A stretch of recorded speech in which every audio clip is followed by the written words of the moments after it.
Cedric Darden, 19 years old, drove his late grandmother's sedan down a 2-lane highway through Barton County, Mississippi, on a humid summer evening.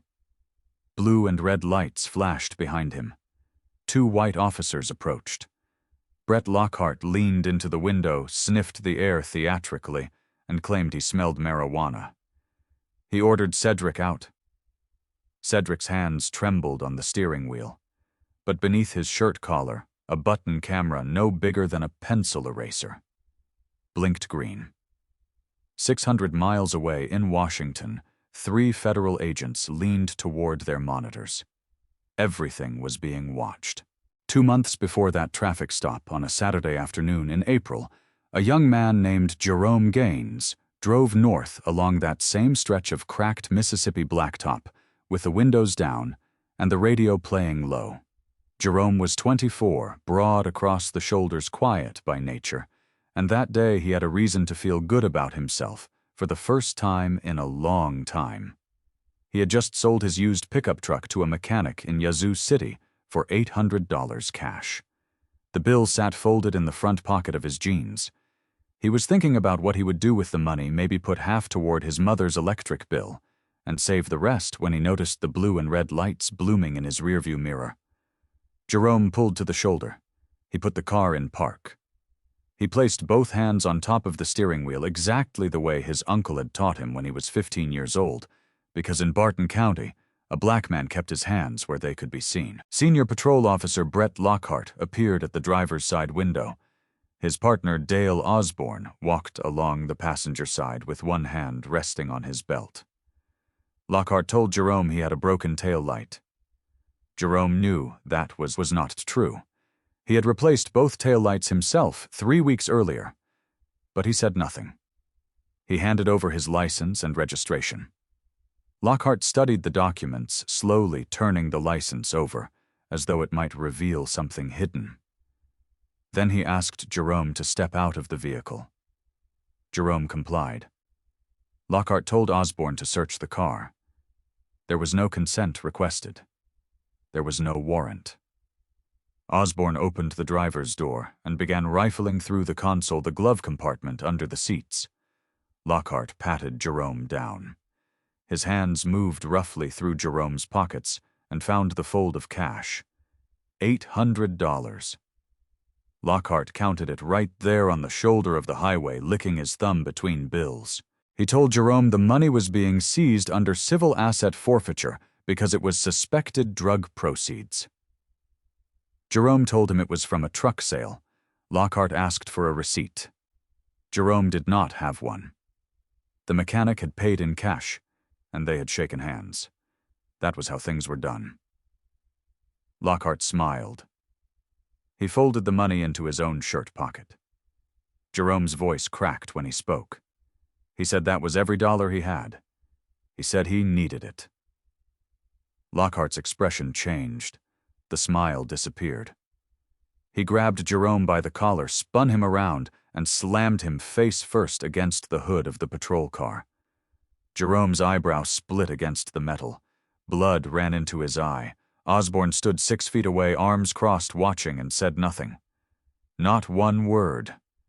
Lockhart held Jerome down for a full 30 seconds, pressing his forearm into the back of Jerome's neck before letting him up. Jerome was released with no charges. No arrest report was filed. No citation was issued. The taillights were never photographed because they were not broken.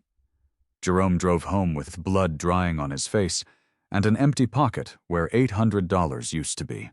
The following Monday, Jerome went to the Barton County Police Department and filed a formal complaint. He described the stop. He described the seizure. He described the assault. He named both officers. He signed the form and was told someone would follow up within 30 days. 48 hours later, Police Chief Howard Kingsley personally reviewed the complaint and stamped it dismissed. The official findings stated that Officers Lockhart and Osborne had followed proper procedure and that the complainant's account was inconsistent with departmental records. Jerome received a copy of the dismissal in the mail. There were no departmental records. There was nothing to be inconsistent with because nothing had been recorded. That Sunday, Jerome's mother told the story at Mount Olive Baptist Church. She stood in the fellowship hall after service with her voice shaking and her son's stitched eyebrow still swollen purple, and she told every person who would listen what had happened on that highway. A woman in the congregation, a retired schoolteacher named Gladys, listened carefully. Gladys had a phone number written in the back of her Bible. She had been carrying it for 2 years, waiting for the right moment. The number belonged to Theodore Langford, a civil rights attorney based in Jackson, who had been quietly tracking a pattern of suspicious traffic stops in Barton County, targeting black drivers. Gladys called Langford that evening. Langford drove to Barton County the following day and sat with Jerome at his mother's kitchen table. Langford was 61 years old, lean and deliberate with reading glasses that he never wore on his face, but always held in his left hand while he talked. He did not seem surprised by Jerome's story. He opened a leather binder and showed Jerome a stack of printed documents. 47 complaints. 47 black residents of Barton County who had been stopped, searched, robbed, threatened, or assaulted during traffic stops over the past 3 years. Every single complaint had been dismissed by Chief Kingsley. Not one had resulted in discipline. Not one had been forwarded to an outside agency. Langford had compiled them all. He contacted the Department of Justice Civil Rights Division. A special agent named Raymond Kearney was assigned. Kearney spent weeks reviewing the records, cross-referencing traffic stop data, analyzing forfeiture filings, and mapping the geographic pattern of stops. His conclusion was clear. There was more than enough basis for a federal investigation. But paperwork and interviews would not be enough. He needed live evidence. He needed someone willing to be stopped while wearing a hidden camera. Kearney approached Cedric through Langford. Cedric Darden was Jerome Gaines's younger cousin. He was 19 years old, a sophomore at Tougaloo College studying pre-law, and he drove through Barton County twice a week, commuting between campus and his mother Lorraine's house. He fit the exact profile the officers targeted young black male, driving an older vehicle with out-of-county plates. Cedric agreed without hesitation. He did not need convincing. His grandmother Lorraine's mother had died the previous year. She had spent decades living under the weight of Barton County's system, paying fees she could not explain, avoiding roads she had every right to drive on, swallowing humiliations that accumulated in her body like stones until her heart could not carry them anymore. Cedric wore the button camera willingly. He pinned it to his shirt collar the way Kearney showed him a disc no larger than a pencil eraser, nearly invisible against the dark fabric. He understood the risk. What he did not understand, what Kearney deliberately chose not to tell him, was the scope. Because the camera was not just recording, it was streaming live to a DOJ surveillance room in Washington, where a team led by Supervising Agent Patricia Hewitt had been building this case for 18 months. And the target was not Brett Lockhart. It was not Dale Osborne. They were foot soldiers. The DOJ suspected that Chief Howard Kingsley was running a systematic extortion operation out of the Barton County Police Department itself, an operation with roots in decades of unchecked power. Cedric thought he was documenting a traffic stop. He was actually walking into the center of an organized criminal network. And the people who sent him in knew it. The evening air was thick and still when Lockhart ordered Cedric out of the sedan.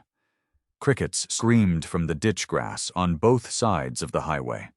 The blue and red lights from the patrol car pulsed in slow rhythm against the trees, painting everything in alternating color. Cedric opened his door slowly, keeping both hands visible, the way his cousin Jerome had told him to, the way every black boy in Barton County was taught, before he was old enough to understand why. Lockhart stood close. Too close. His chest was inches from Cedric's face. He was 6'3", 230 pounds, with a sunburned neck and a jaw that moved constantly, as though he were chewing something he could not taste. He told Cedric to put his hands on the hood. Cedric obeyed. The metal was warm from the engine. Lockhart kicked Cedric's feet apart with the toe of his boot, spreading his stance until his balance was off, until he had to press his palms harder into the hood just to keep from tipping forward. It was a technique designed to make a person feel helpless, and it worked. Osborne moved to the passenger side of the sedan and opened the door without asking. He did not request permission to search. He did not mention probable cause. He simply entered the vehicle the way a person enters their own home, casually with ownership. Lockhart leaned down so his mouth was level with Cedric's ear. He called Cedric, boy. Not young man, not sir, boy. He asked where Cedric was coming from. Cedric told him he was driving back from campus. Lockhart asked where he was going. Cedric said home to his mother's house 2 miles ahead. Lockhart nodded slowly as though weighing whether to believe something that required no belief at all. Then he asked the question that every black driver in Barton County had heard at least once. You got anything in that car you shouldn't have? Cedric said no. His voice was steady, but his heartbeat was hammering so hard he could feel it in his fingertips against the hood. Every question Lockhart asked was loaded with racial contempt. Not in the volume of his voice, which remained low and conversational, but in the deliberate informality of it, the way he spoke to Cedric, as though he were addressing something less than an adult, less than a citizen, less than a person who had rights that applied in this place. Osborne emerged from the sedan, holding something. Cedric turned his head slightly and saw it. A small plastic bag roughly the size of a playing card containing a green substance. Cedric had never seen that bag before in his life. It had not been in his car when he left campus 40 minutes ago. It had not been in his car when he stopped for gas 12 miles back. It had been placed there by a hand that knew exactly where to put it and how quickly to find it again. Planted evidence. Lockhart straightened up. His posture changed. He was no longer fishing. He was closing. He held the bag in front of Cedric's face and told him this was felony possession. He told Cedric he was looking at 5 to 10 years. He told Cedric his life was over. He let those words sit in the humid air for a long moment, let the weight of them press down on a 19-year-old standing on the side of a road with his palms flat on a car hood and no witness for miles. Then Lockhart's voice softened. He said there was a way to handle this without paperwork. He said $2,000 would make this disappear. Right here. Right now. The extortion was open. It was practiced. There was no hesitation in Lockhart's delivery, no moment of uncertainty. He had done this before, many times. Cedric, following instructions from Kearney, played along. He told Lockhart he did not have that kind of money. He said he was a college student. He offered what he had. Lockhart reached into Cedric's back pocket and pulled out his wallet. He opened it, removed $214 in mixed bills, counted them under the pulsing lights, and slid them into his own shirt pocket. Then he threw the empty wallet onto the gravel shoulder. It landed face down in the dirt. Lockhart told Cedric that was not nearly enough, that $200 was an insult, that Cedric was going to have to do better than that. In Washington, 600 miles northeast, DOJ agents Patricia Hewitt and her team watched everything. The stream from Cedric's button camera was clear. The audio captured Lockhart's voice, the rustle of the wallet, the sound of gravel under boots. The video showed the planted evidence, the racial language, the extortion demand. Hewitt's team had recorded felony civil rights violations, evidence tampering, and extortion in under 12 minutes. This alone would be enough for federal charges. Hewitt turned to Kearney, who was monitoring from a separate terminal. She told him to let it play out. They had what they needed for Lockhart. But this was bigger than one officer on a highway. They needed the system. Osborne, who had been silent through the entire encounter, walked back to the sedan and opened the glove compartment. He pulled out a white business envelope. Inside was a bank deposit receipt from First Southern Bank, dated 9 days earlier, showing that $15,000 had been deposited into a savings account under the name Lorraine Darden, Cedric's mother.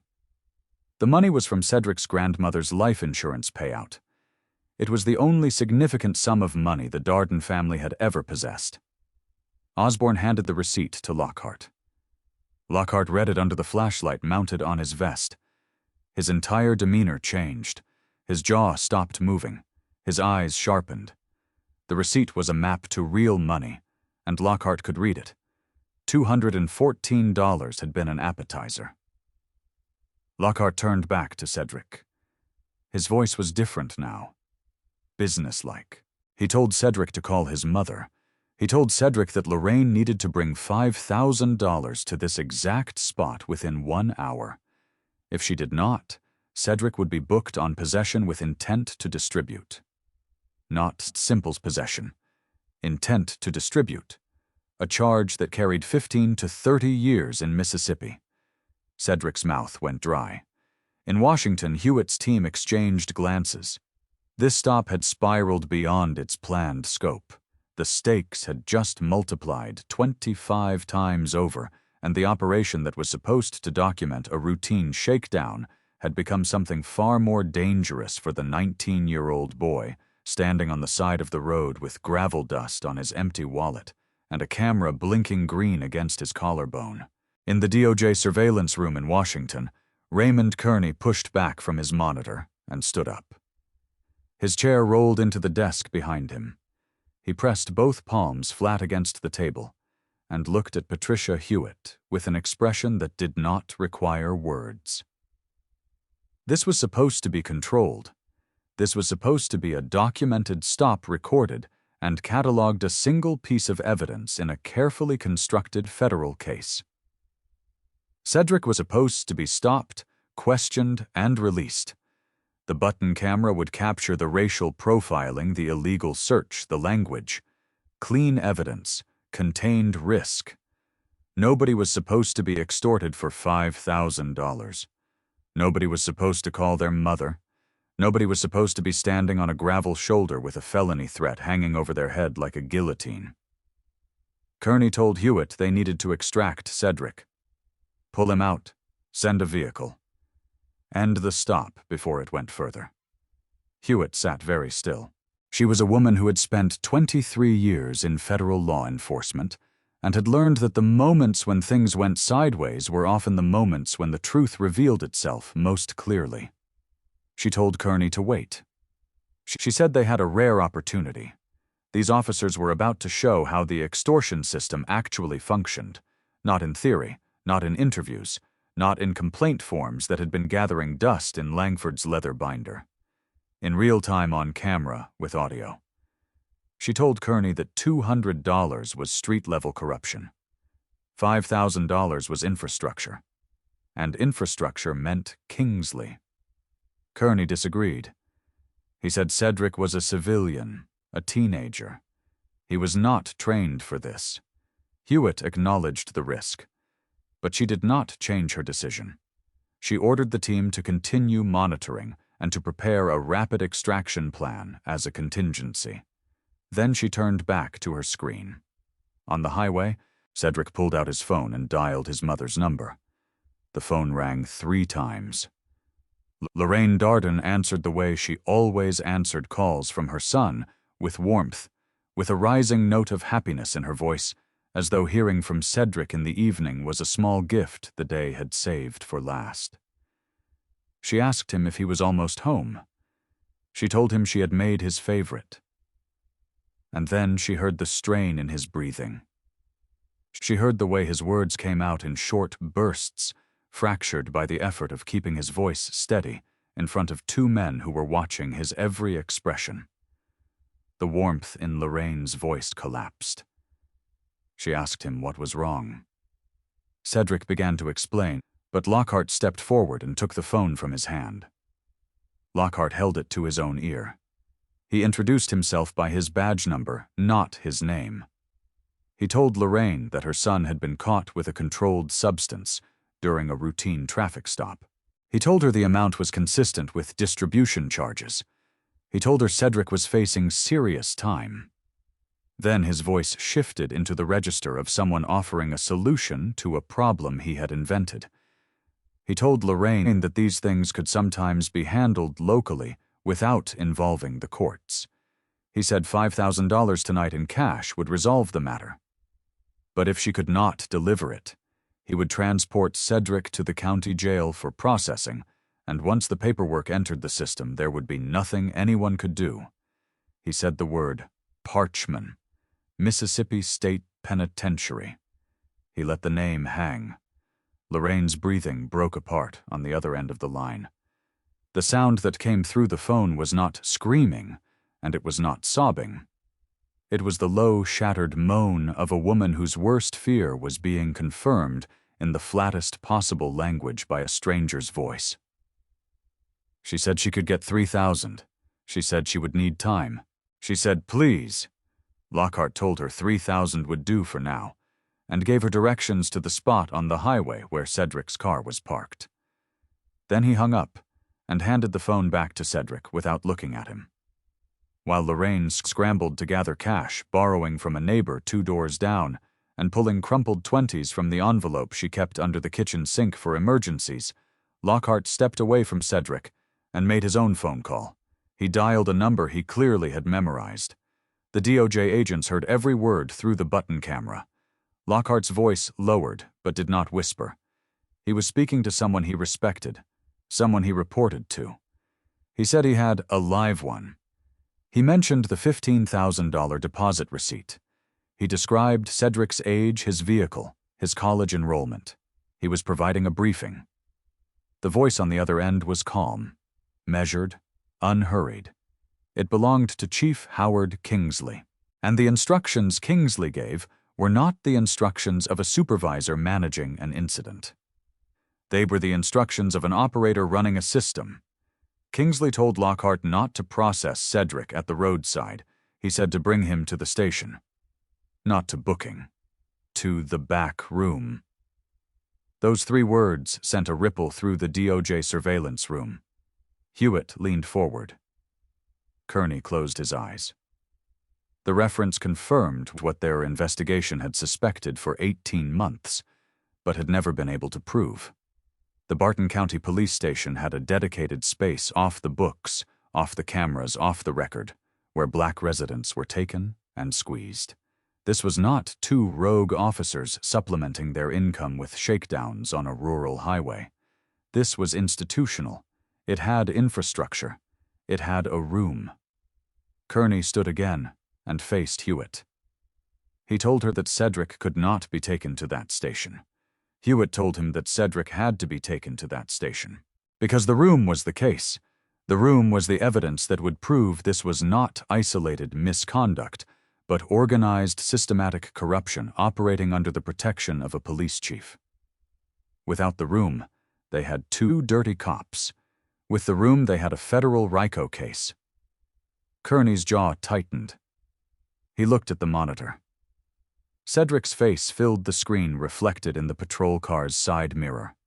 His eyes were wide and glassy, his lips pressed together so hard they had turned pale. He was 19 years old. He was somebody's son, and the federal government was choosing to let him be driven deeper into danger because the evidence mattered more than the extraction. Lockhart walked Cedric to the patrol car. He opened the rear door. He placed his hand on the top of Cedric's head and guided him into the back seat the way officers do, firmly, without gentleness. Osborne slid into the passenger side of the patrol car. Lockhart started the engine. The sedan remained on the shoulder. Nobody locked it. Nobody cared about it. The patrol car pulled onto the highway and turned east toward town. Cedric sat in the back seat with his hands cuffed behind him, the button camera still streaming the green light, still blinking, driving toward the station, driving toward the back room, and the DOJ let it happen. The Barton County Police Station sat at the end of a gravel road on the east side of town, a single-story brick building with narrow windows and a flagpole out front that leaned slightly to the left, as though it had been installed by someone who did not own a level.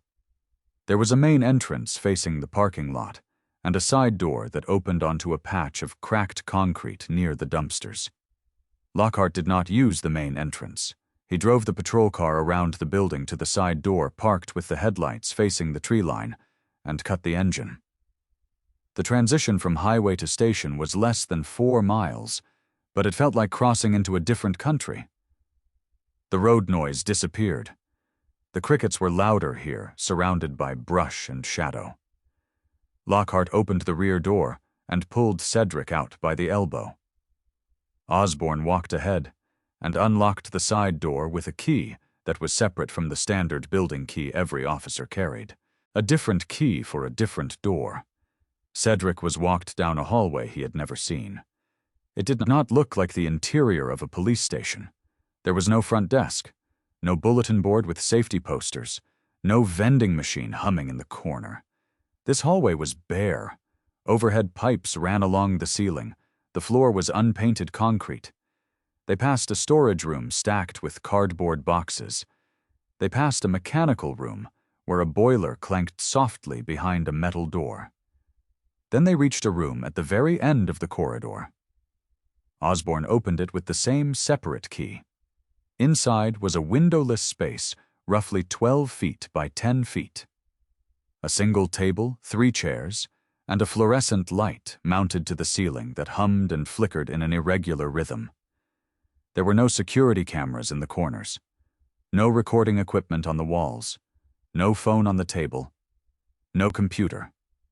Nothing that generated a record, nothing that proved this room was used for anything at all. This room had been designed to not exist. Cedric was placed in one of the chairs. His handcuffs were removed. Lockhart stood by the door. Osborne leaned against the wall. Nobody spoke. The fluorescent light buzzed. 20 minutes passed. Then the door opened and Chief Howard Kingsley walked in. He was tall, 6'1", with silver hair combed back from a broad forehead and a face that carried the composed expression of a man who had never been questioned in a room he controlled. He wore civilian clothes, a pressed button-down shirt, khaki trousers, polished loafers. No uniform, no badge, nothing that identified him as law enforcement. He entered without urgency, pulled back the chair across from Cedric, and sat down. He placed his hands flat on the table, fingers spread, and studied Cedric's face for a long moment before speaking. When he finally did speak, his voice was measured, almost warm, almost fatherly. He did not yell. He did not curse. He did not slam anything or raise his fist. He talked. He explained. He told Cedric that there was a way things worked in Barton County that was different from what Cedric might have learned in his college textbooks. He said the county had its own system, its own order. He called it community insurance. He said black residents of Barton County participated in this system voluntarily, and in exchange for their monthly contributions, they were left alone. Their children were not stopped on the highways. Their businesses were not subjected to random inspections. Their homes were not raided on anonymous tips. It was protection. It was stability. It was how peace was maintained. Kingsley's language was careful. He never used the word extortion. He never used the word payment. He said contribution. He said participation. He said cooperation. Every ugly thing he described was wrapped in the soft language of mutual benefit, as though he were explaining the terms of a neighborhood association rather than a criminal shakedown operation. He told Cedric that his family now owed $5,000 for the evening's incident. This was the resolution fee. In addition, there would be a monthly contribution of $500 going forward. He called it standard. He said most families found it manageable. He offered Cedric a bottle of water from a small cooler beneath the table, extending it with the casual generosity of a man hosting a guest, and Cedric took it because his throat was so dry he could not swallow. The room was cold. The fluorescent light buzzed and popped. Cedric sat with the water bottle in his hands, unopened, staring at the man across the table who was describing the systematic robbery of an entire community, with the same tone a banker might use to explain a savings plan. Then Kingsley revealed what shifted the temperature of the room entirely. He began referencing things he should not have known. He said he was sorry to hear about Cedric's grandmother, that she had passed in March, and that it must have been difficult for the family. He mentioned the $15,000 life insurance payout by its exact amount. He knew Cedric was a sophomore at Tougaloo College. He knew Cedric's major was pre-law. He knew about the partial scholarship Cedric had received. He knew that Lorraine Darden worked double shifts at a nursing home in Yazoo City, and he named the facility. Every detail was precise, specific, researched. This was not information an officer picks up during a traffic stop. This was intelligence, surveillance, informants.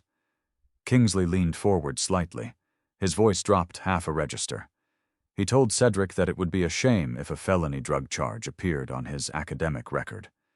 He said colleges took that sort of thing seriously. He said financial aid offices had protocols for students facing criminal proceedings, and those protocols almost always resulted in the immediate suspension of scholarship funds. He said Cedric had a promising future, and it would be a tragedy to see it disrupted by something that could so easily be avoided. The threat was total. It was not a fist. It was not a gun. It was the complete architecture of a young man's future held hostage by a smiling man in a windowless room. And the level of personal detail was chilling because it revealed a network that extended far beyond the police department. Someone at the college had provided information. Someone in local government had access to insurance records. Someone at the nursing home knew Lorraine's schedule. This was not a police department with a corruption problem. This was a criminal enterprise embedded in the fabric of an entire county, with tendrils reaching into schools, banks, courthouses, and workplaces. In Washington, the DOJ team watched the stream with a silence that had moved past shock into something colder. They were no longer investigating a corrupt police department. They were uncovering something that had been growing in the dark for a very long time, feeding on the people who had the least power to resist it. While the stream from Cedric's button camera continued to transmit from inside the back room, DOJ agent Raymond Kearney pivoted the investigation in real time. He stood at his terminal in Washington and began issuing directives to a team of federal analysts who had been working the Barton County case for over a year. The conversation between Kingsley and Cedric had changed the scale of everything. What started as a civil rights investigation into traffic stop profiling had become something with financial dimensions that required a different kind of evidence. Kearney ordered his team to run rapid database searches across every public and sealed record they could access: property filings, bank accounts, tax records, departmental budget reports, court filings. The results came back within the hour, and they came back ugly. Barton County had processed over 200 civil asset forfeiture cases in the past 3 years. That number alone would have been unremarkable in a larger jurisdiction, but Barton County had a total population of 11,000 people, and the demographics of the forfeiture cases were staggering. 94% of the individuals whose property or cash had been seized were black. 94%. In a county where the black population was 41%. The math was not ambiguous. The total amount seized exceeded $1.2 million. Bank records obtained through emergency federal subpoenas showed irregular deposits into personal accounts linked to Kingsley Lockhart and 3 other officers whose names had appeared repeatedly in Langford's complaint files. But the money did not stop with the police department. Deposits also flowed to an account associated with a county judge named Ormond, and a separate account tied to a county supervisor who had served in his position for 14 years. The case was now a potential RICO prosecution, the kind of federal racketeering charge reserved for organized criminal enterprises. Kearney presented the financial data to Hewitt. She told him to keep building. Meanwhile, in Barton County, the part of the story that the cameras and databases could not capture was unfolding in a rusted Buick sedan, driving 10 miles over the speed limit toward the police station. Lorraine Darden gripped the steering wheel with both hands and drove with her jaw clenched so tight her back teeth ached. On the passenger seat beside her was a white envelope. Inside the envelope was $3,000. 1,400 of it had come from the savings account Lorraine had opened for Cedric's textbooks and campus fees. It was money she had set aside $20 and $30 at a time over the course of a year, small deposits made after double shifts at the nursing home. Money that represented hundreds of hours of lifting and bathing and feeding elderly patients who sometimes did not remember her name. Another $800 came from her neighbor Doris, who lived 2 doors down, and who handed the bills to Lorraine without asking a single question, because she had lived in Barton County long enough to understand what a mother gathering cash in the evening meant. The remaining $800 Lorraine had pulled from the envelope she kept taped under the kitchen sink, the emergency fund, the money that was never supposed to be touched unless someone was dying. Lorraine walked into the station through the front entrance. She wore her nursing home scrubs. She had not changed. She had not eaten. Her eyes were swollen, but dry. She had already done her crying on the drive and was now operating in the space beyond tears, where the body simply functions because it must. She told the front desk officer that she was there for her son. The officer picked up a phone, spoke quietly, and then told Lorraine to follow him. She was escorted down a hallway through a door and into the back room. Kingsley was still seated at the table. Cedric sat across from him, his water bottle untouched, his face expressionless in the way that young men's faces become expressionless when they are trying very hard not to show fear. Kingsley stood when Lorraine entered. He greeted her warmly as though she were visiting a neighbor. He called her by her first name. He pulled out a chair for her. He asked how she was doing, how the drive had been, whether she needed anything. The performance was meticulous. He was playing the role of a reasonable man in an unreasonable situation, a man who was simply trying to help a family navigate a difficult moment. Lorraine handed him the envelope. Kingsley opened it at this table. He removed the bills and counted them slowly, deliberately stacking them by denomination. $3,000 exactly. He nodded. He told Lorraine the remaining $2,000 was due by Friday. He reminded her about the monthly contribution schedule. He said $500 on the first of every month. He said most families found a rhythm with it after the first few months. He said it got easier. Lorraine nodded. She did not argue. She did not raise her voice. She did not cry. She sat with her hands folded in her lap, and her spine straight and her chin level, and she nodded because she had the posture of a woman who had seen this before, not to herself, but to others. She had watched other families in the community go through this exact process, watched them shrink, watched them adjust, watched them absorb the cost of existing in Barton County while pretending it was normal. She had always known it could happen to her family. She had prayed it would not.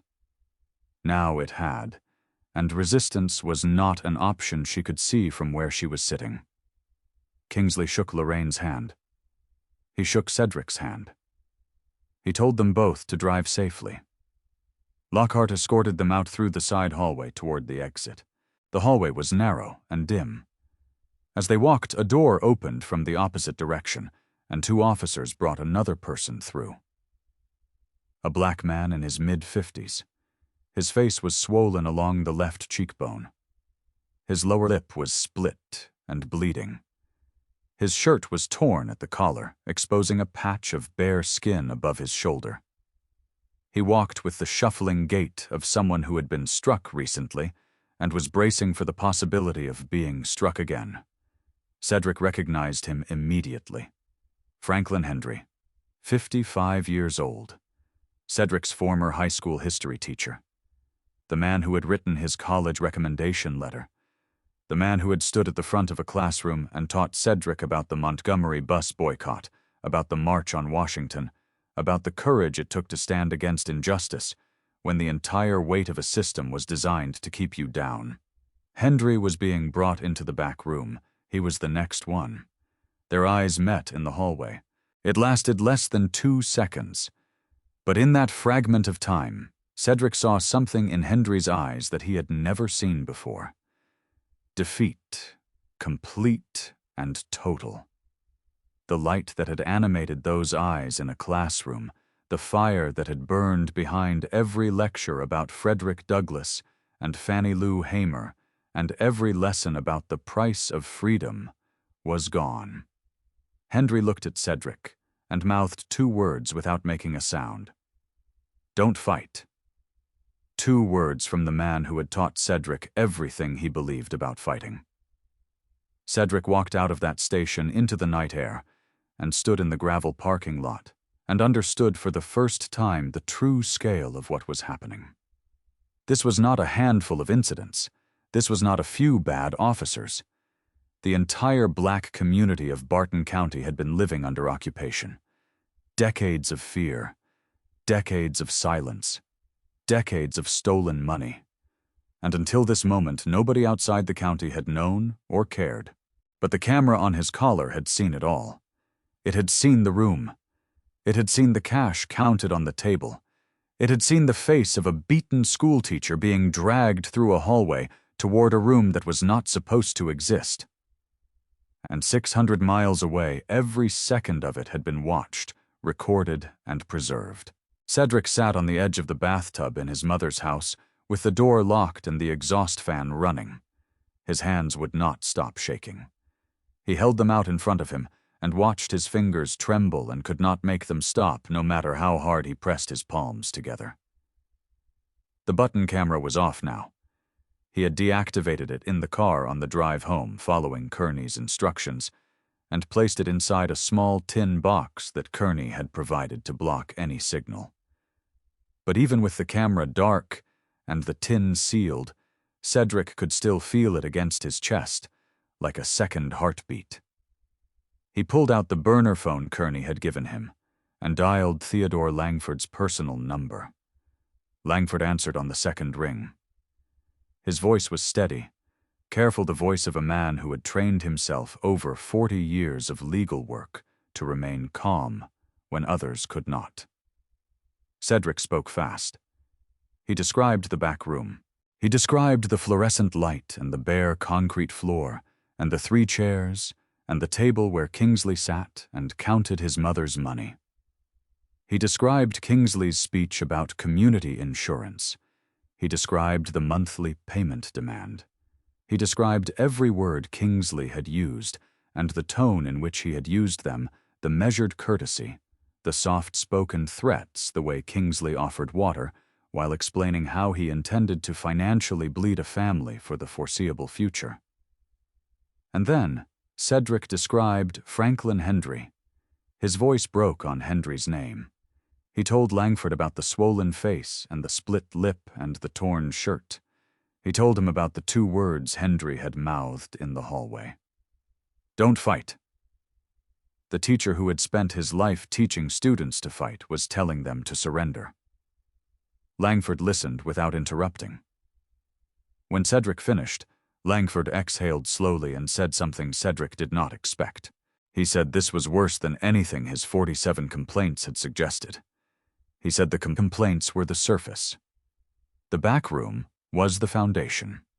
And the system Kingsley described, the monthly payments, the informant network, the integration with the college and local government offices, represented something that had been growing for years, possibly decades, without any outside accountability. Langford conference called Kearney on a secure line. Kearney confirmed that the DOJ had the full stream. Every minute from the moment Cedric was pulled over to the moment he walked out of the station was recorded in high definition with synchronized audio. The evidence was devastating, but Hewitt wanted more. The video documented extortion and brutality. It captured Kingsley's voice, his language, his demeanor, his system of control. But to build RICO charges that would survive a federal courtroom and withstand the inevitable challenges from defense attorneys who would argue isolated incidents, and rogue actors the DOJ needed Kingsley himself, discussing the financial architecture. They needed him explaining where the money went, how it was divided, who else received their share. The video from tonight was the skeleton of the case. The financial conversation would be the blood. Kearney asked Cedric a question he had no right to ask, but asked anyway. He asked if Cedric was willing to go back. Lorraine's $2,000 balance was due by Friday, in 4 days. She was scheduled to deliver it in person to the station. Kearney wanted Cedric to accompany her, wearing the camera again. This time not merely documenting the process, but actively trying to get Kingsley talking about where the money pipeline led, who got paid, how the funds were distributed, what happened to the $1.2 million that had been extracted from black residents over 3 years. Cedric closed his eyes. The bathroom fan rattled above him. He could hear his mother in the kitchen washing dishes with the kind of mechanical energy that meant she was trying not to think. He said yes. He told Kearney he would go back. Lorraine found out 30 minutes later. Cedric told her in the kitchen, standing by the sink where the emergency envelope now sat empty. Her reaction was immediate and volcanic. She did not scream. Screaming would have been easier to absorb. She wept, deep, shuddering sobs that bent her forward at the waist and forced her to grip the counter to stay standing. She told Cedric he could not go back into that building. She said she had already lost her mother to the stress of living in this county. Her mother's heart had given out, carrying the weight of decades of fear and silence and compliance, and Lorraine knew it. She had always known it.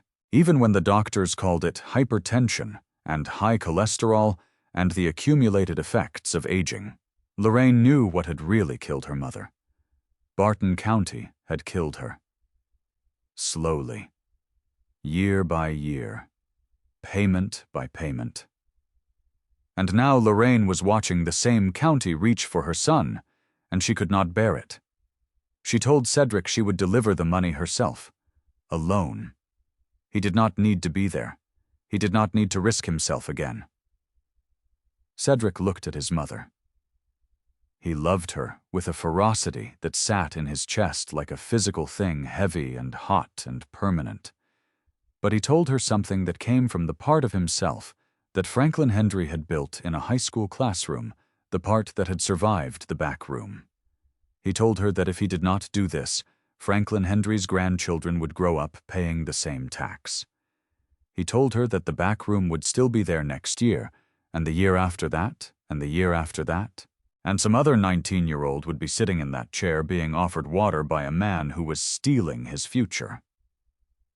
The argument was brutal. It lasted over an hour. Lorraine alternated between fury and grief and desperate bargaining, offering to move to sell the house to transfer Cedric to a college in another state, anything to avoid sending her son back into that building. Cedric held his ground. Lorraine finally agreed. She made him promise that this was the last time. One more visit, one more recording, and then they were done with Barton County forever. Cedric promised. Later that night, lying in his childhood bedroom staring at the ceiling, Cedric noticed something on his phone. Not the burner phone Kearney had given him, his personal phone. The one he had been carrying when he was stopped on the highway. The one that had been in his pocket during the backroom meeting. Apps were opening on their own. The screen brightened and dimmed without being touched. The battery, which had been at 70% when he arrived home, was down to 19%. Cedric called Kearney on the burner phone immediately. Kearney's voice changed when he heard the description. He contacted his technical team and had them examine Cedric's personal phone remotely through a diagnostic link. The confirmation came within the hour. The phone had been cloned. While Cedric was in the back room, someone at the station had used a cell site simulator, a device that mimics a cell tower and intercepts phone data to copy the contents of his personal phone. They had his call history, his contacts, his text messages, his email, every app, every login, every saved password. And if they examined the call history carefully, they would find a number Cedric had called 2 months ago when Langford first connected him to the DOJ, before Cedric had been given the burner, before he knew to be careful. It was a brief call, less than 3 minutes, but the number was a DOJ Civil Rights Division line. If Kingsley's people traced that number, they would know exactly what Cedric was doing. They would know about the camera, they would know about the investigation, and Cedric would be in danger that went beyond extortion and into territory that Kearney did not want to describe out loud. Kearney told Cedric to destroy his personal phone. He provided a clean burner and new protocols. He told Cedric that the Friday timeline was now non-negotiable. They could not afford to wait any longer. Every day they delayed was a day Kingsley's people might connect the dots. But Cedric would walk back into that station knowing that the people inside might already suspect he was working against them. The bathroom fan continued to rattle. Somewhere in the house, Lorraine was still awake. Cedric could hear her moving through rooms she had lived in for 20 years, rooms that had never felt safe, and now felt even less so. He pressed the burner phone against his forehead and breathed. Friday morning arrived with the kind of stillness that felt wrong. No wind, no bird song. The sky was a flat gray sheet, pulled tight from horizon to horizon, and the air sat heavy and motionless, as though the atmosphere itself was holding its breath. Cedric and Lorraine left the house at 9:30. Lorraine drove. Cedric sat in the passenger seat wearing a fresh button camera pinned to his collar, a new unit that Kearney had delivered through Langford the previous night. The camera was active. The green light pulsed against the fabric. In Washington, the DOJ stream was live. Hewitt and her team watched the feed on a bank of monitors in a room that had been designated a command center for the operation. But the scale of the operation had changed since the first traffic stop. This was no longer a surveillance exercise. This was now a joint DOJ and FBI action. A federal rapid response team had been positioned at a staging area on the outskirts of Barton County, 22 minutes from the police station by road. Armored vehicles, tactical officers, communication equipment, medical personnel. The full weight of federal authority parked behind a tree line on a former sawmill property waiting for a signal. Kearney monitored from a mobile command post that he had driven down from Jackson overnight. He was parked at a gas station 3 miles from the police station, close enough to coordinate, and far enough to avoid detection. Every piece was in place. The only variable was what would happen inside the building. Lorraine parked in front of the station. She carried a plain brown envelope with $2,000 inside.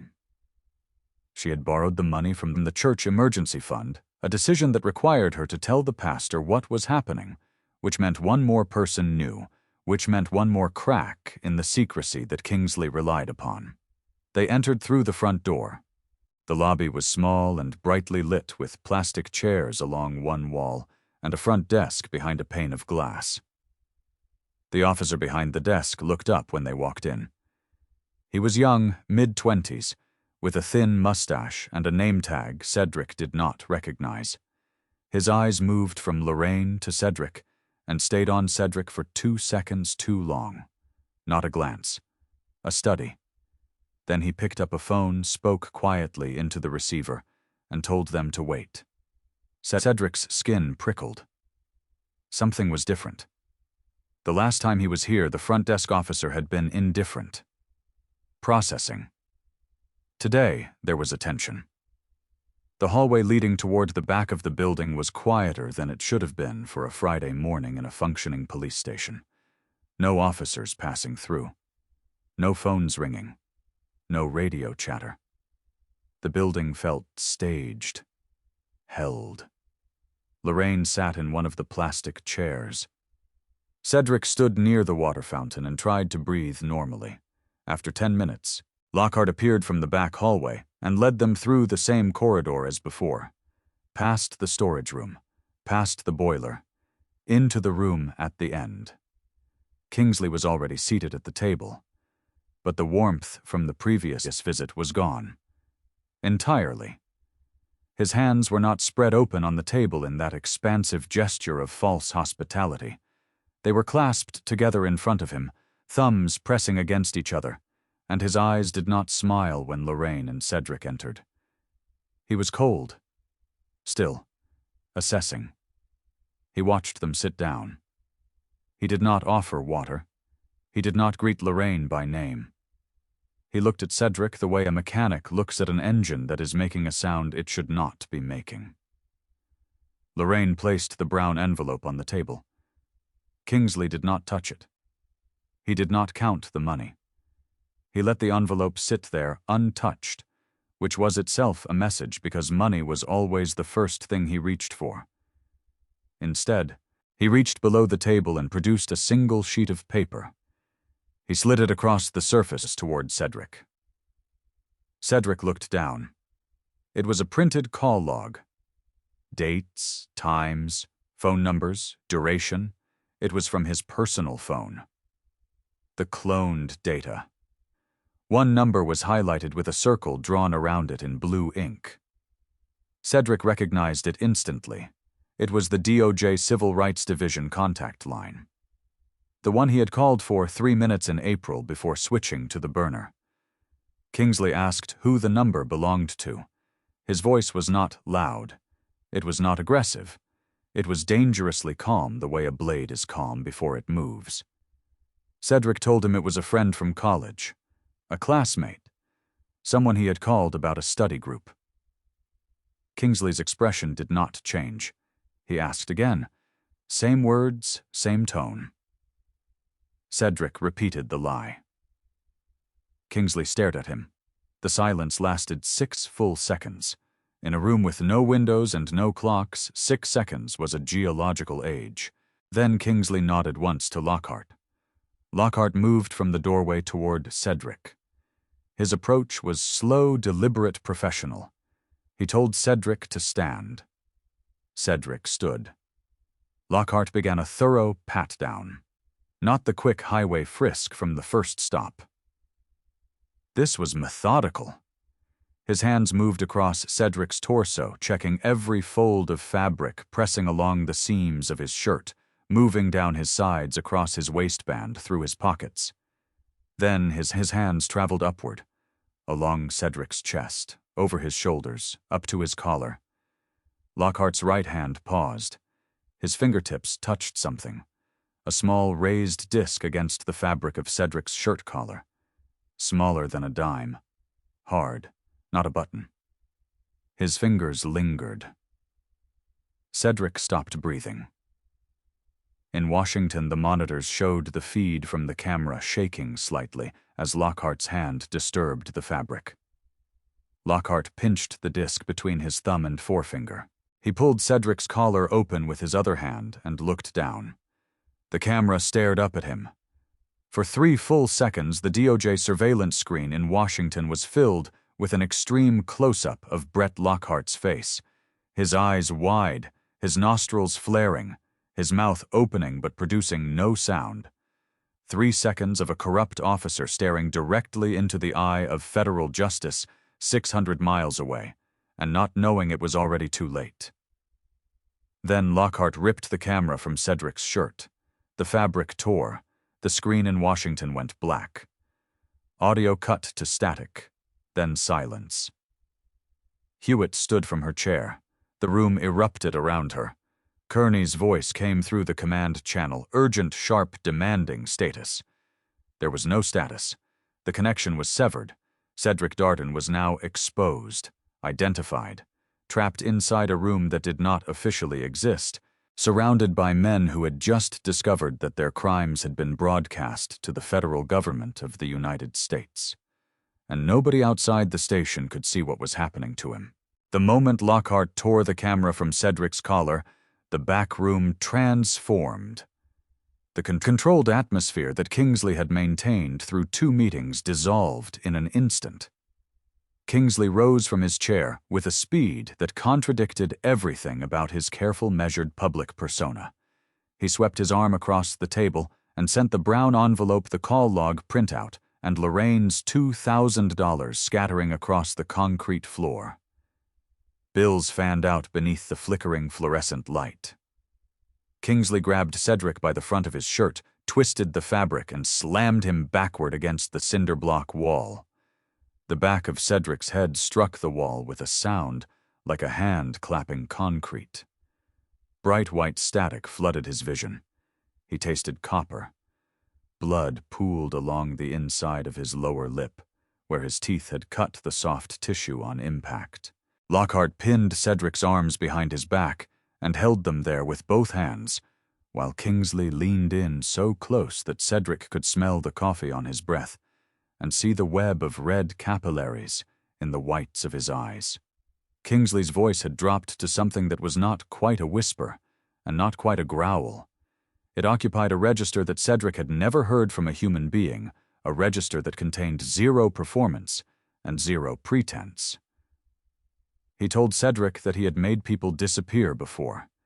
He said it the way a person describes a mundane task without emphasis, without drama, as a statement of historical fact.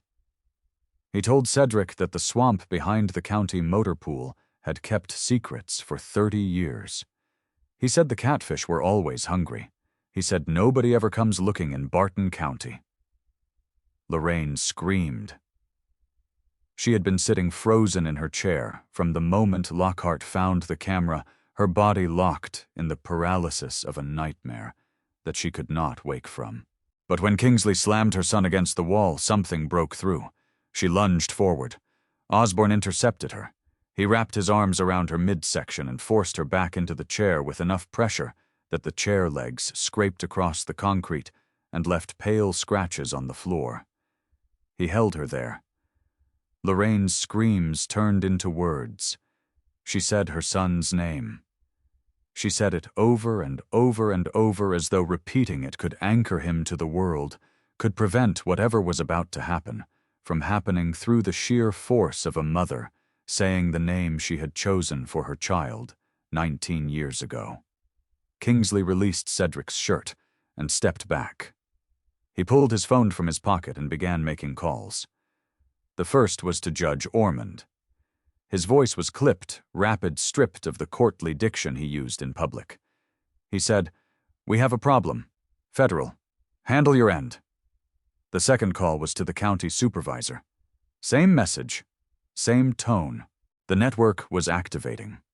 The system of mutual protection that had operated in silence for decades was now shifting into emergency mode. Judges and officials and officers across the county were receiving the same instruction. Protect yourself. Destroy what can be destroyed. Deny what can be denied. The infrastructure that Cedric's camera had revealed was now trying to save itself. In Washington, Patricia Hewitt stood in front of a black monitor and stared at the frozen final frame. Brett Lockhart's face captured in the instant before the feed died. Wide eyes. Open mouth. Hewitt did not waste time on the image. She activated the emergency protocol. The FBI tactical unit staged at the former sawmill property received the go order. Armored vehicles started their engines. Agents checked their equipment. Kearney coordinated from his mobile command post at the gas station 3 miles from the station, relaying information to the tactical commander, providing building layout details, marking entry points identifying the backroom's position at the end of the corridor. But 22 minutes. The staging area was 22 minutes from the police station by road, and in a windowless room at the end of a dark hallway.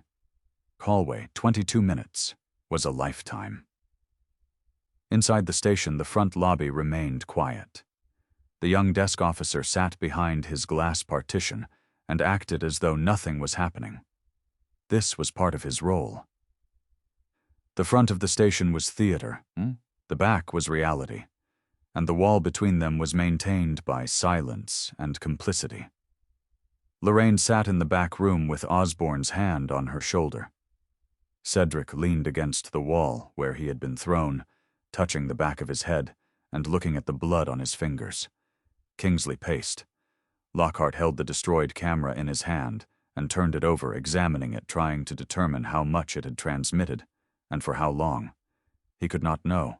There was no way to determine from the device itself whether it had been recording locally or streaming live. But the fear in the room was palpable.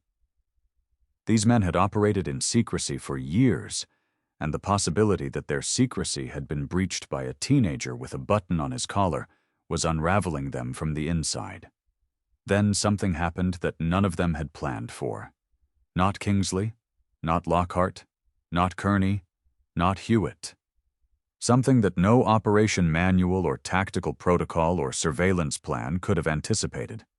Because the person who changed everything was not a federal agent or a trained operative.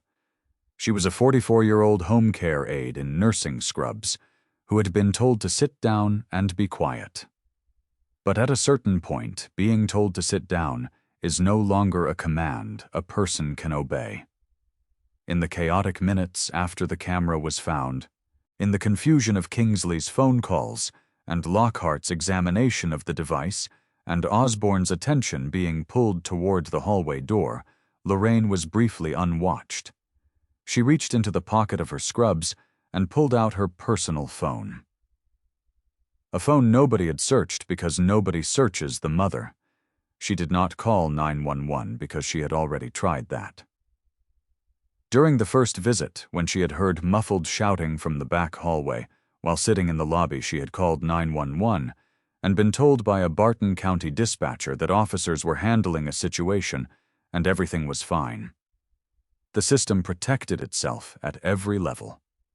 So Lorraine did not call the system. She opened a social media app, tapped the live stream button, and pointed the camera at herself. She spoke directly into the lens. Her voice cracked but did not break. She stated her name. She stated her son's name. She named Brett Lockhart. She named Dale Osborne. She named Howard Kingsley. She described the extortion. She described the back room. She described the threats. She described the shakedown from 5 days earlier, the planted drugs, the $2,000 demand that had become $5,000, and then a monthly payment plan. She held up the bank withdrawal receipt from First Southern Bank, showing $3,000 removed from the account she had built for her son's college expenses.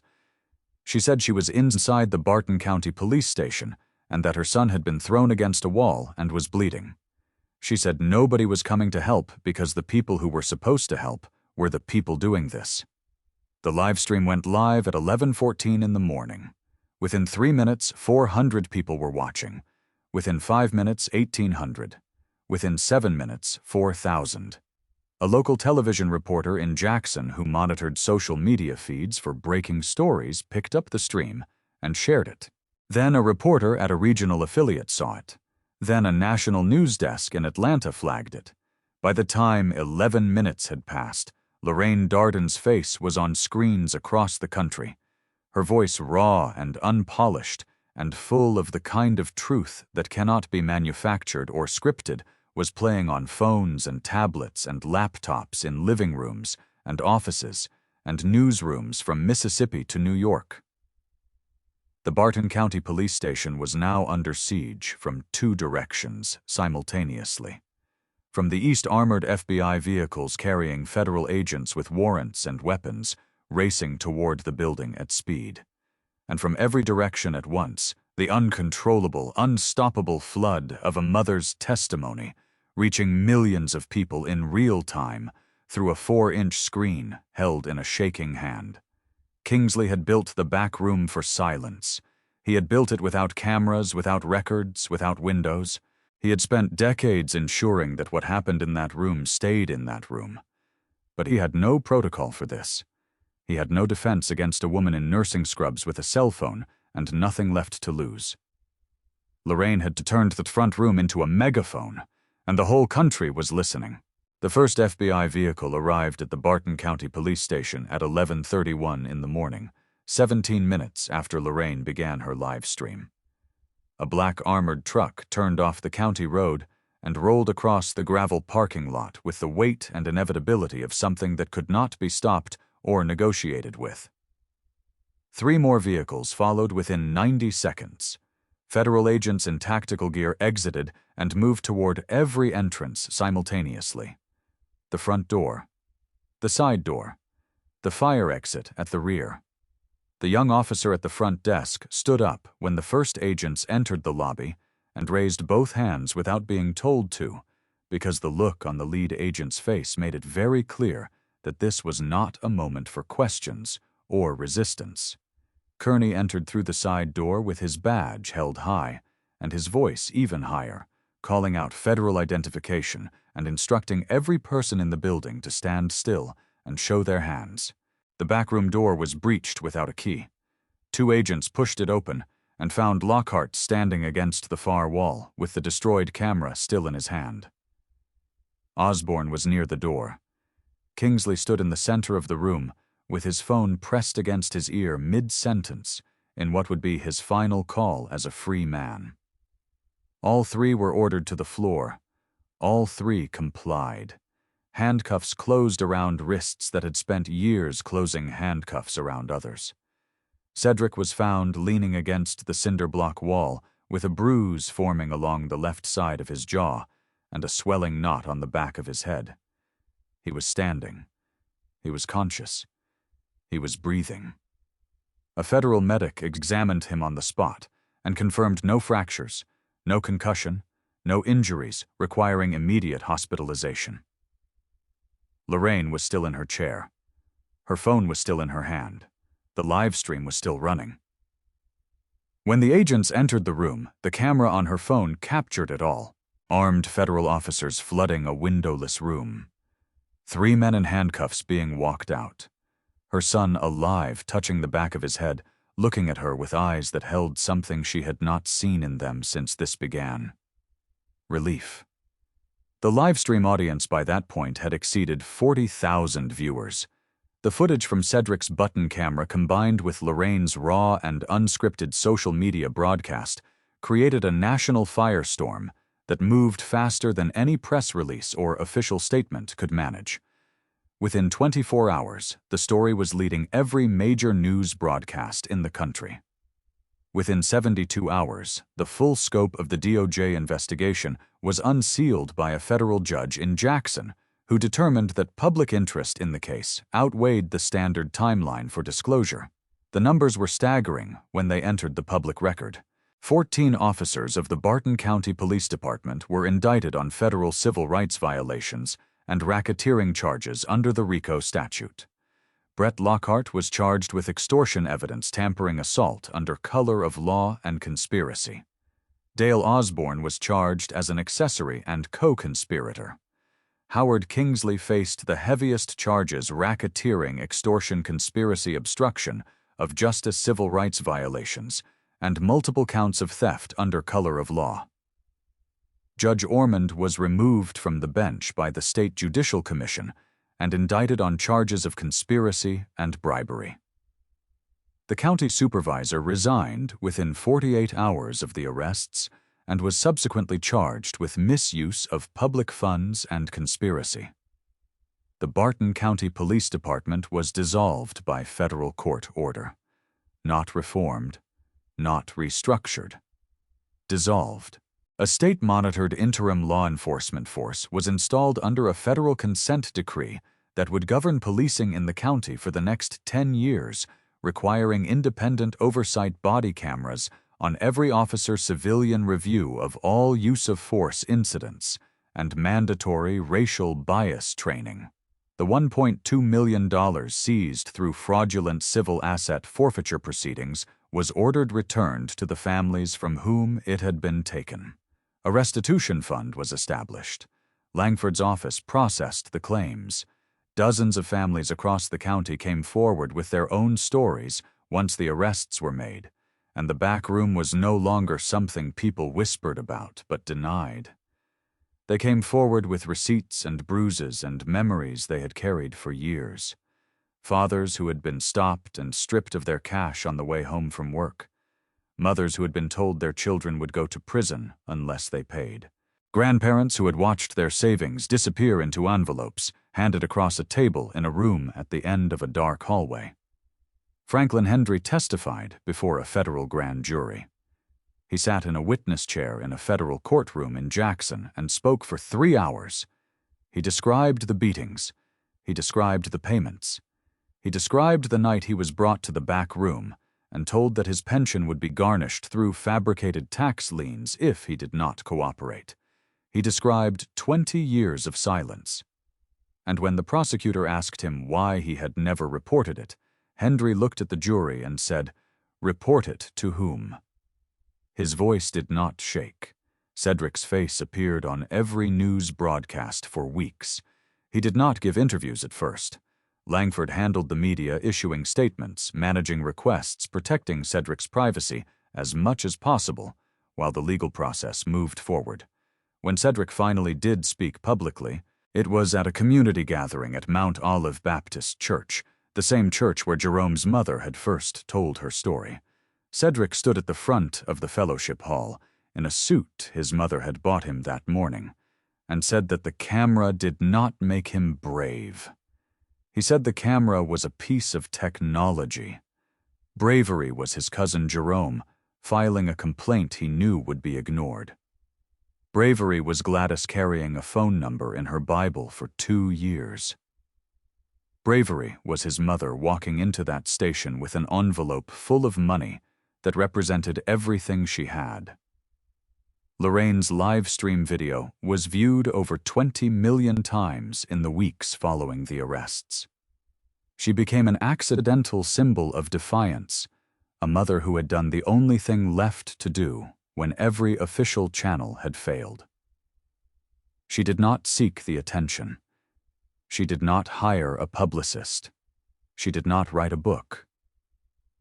She went back to work at the nursing home the following Monday, because the patients still needed their baths and their medications and someone to call them by name. But the story was not finished. During the federal sweep of the police station, agents had conducted a room-by-room search of the entire building, cataloging evidence for the prosecution. In Kingsley's private office behind his desk, beneath a framed photograph of himself shaking hands with a former governor, agents found a locked filing cabinet. The key was not on Kingsley's key ring. It was taped to the underside of his desk drawer, hidden with the care of a man who knew what the cabinet contained. Inside were records dating back 3 decades, handwritten ledgers documenting payments received from residents whose names were organized alphabetically, Polaroid photographs of individuals taken during traffic stops, their faces frozen in expressions of fear and confusion, dated on the back in pencil. Case files that had never been entered into any official system describing stops, confrontation seizures, and outcomes that the department's public records showed no trace of. Kearney brought the filing cabinet to an evidence processing facility in Jackson.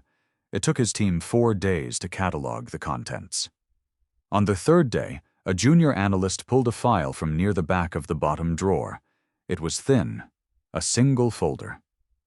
The label on the tab was a date, October 17, 1997. Kearney opened it himself. Inside was a traffic stop report from a night 29 years earlier. The driver was listed as a 22-year-old black male named Curtis Darden, Cedric's father. The man Lorraine had told Cedric about only in the vaguest terms. The man she said had left when Cedric was a baby. The man whose name was never spoken in the house, whose photographs did not hang on any wall, whose absence was explained with a silence so total that Cedric had learned by the age of 6 not to ask. The report described a stop on the same 2-lane highway where Cedric had been pulled over. The same stretch of cracked Mississippi blacktop. The arresting officer's name was Hank Crockett, who Kearney's research later confirmed was the former chief of police and Kingsley's predecessor, the man who had hired Kingsley and trained him and built the back room that Kingsley inherited and expanded. The notes in the file were written in Crockett's handwriting, confirmed by forensic analysis. They described a stop that escalated. A young man who refused to pay. A confrontation that moved off the highway and into the darkness beyond the shoulder. And at the bottom of the final page, a single line, written in blue ink, addressed to a young officer named Howard Kingsley, handled. No further action required. Curtis Darden never left his family. He was stopped on the same highway by the same department under the same system that his son would encounter 29 years later. He never made it home. For 29 years, Lorraine Darden believed she had been abandoned. She had raised Cedric alone, working double shifts, building a life from nothing, telling her son that his father had chosen to leave because the alternative was a possibility too monstrous to consider without proof. She could not tell her child that his father might have been killed by the police because she did not know. She only knew he was gone. She only knew that in Barton County people disappeared and nobody explained why. Now there was proof. Kearney delivered the file to Lorraine personally. He drove to her house on a Tuesday evening and sat at her kitchen table and placed the folder in front of her and told her what it contained before she opened it. Lorraine did not open it for 3 days. When she finally did, she was alone in her kitchen at 4 in the morning, and the sound she made was not a sound Cedric heard because he was asleep in the next room. But it was a sound that the walls of that house absorbed and held the way old houses hold everything that has ever happened inside them. Weeks later, on a Saturday morning in early autumn, Cedric stood on the shoulder of the 2-lane highway, where he had been pulled over. The air was cooler now. The leaves were beginning to turn. A work crew was installing a memorial marker at the edge of the road. Not for Cedric, for Curtis Darden. And for every black resident of Barton County who had been stopped, robbed, beaten, silenced, or erased on this road across 3 decades. The marker was modest. A stone, a name, a date. The words, remembered, reclaimed, restored. Cedric touched the spot on his collar where the button camera used to be. The small green light that had seen everything.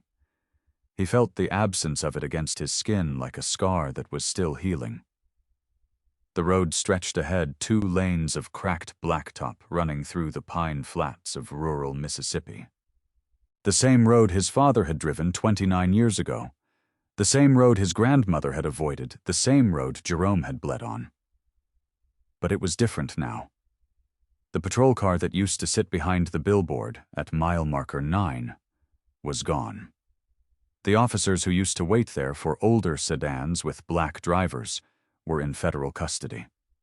The back room at the end of the hallway had been sealed, photographed, and would never be used again.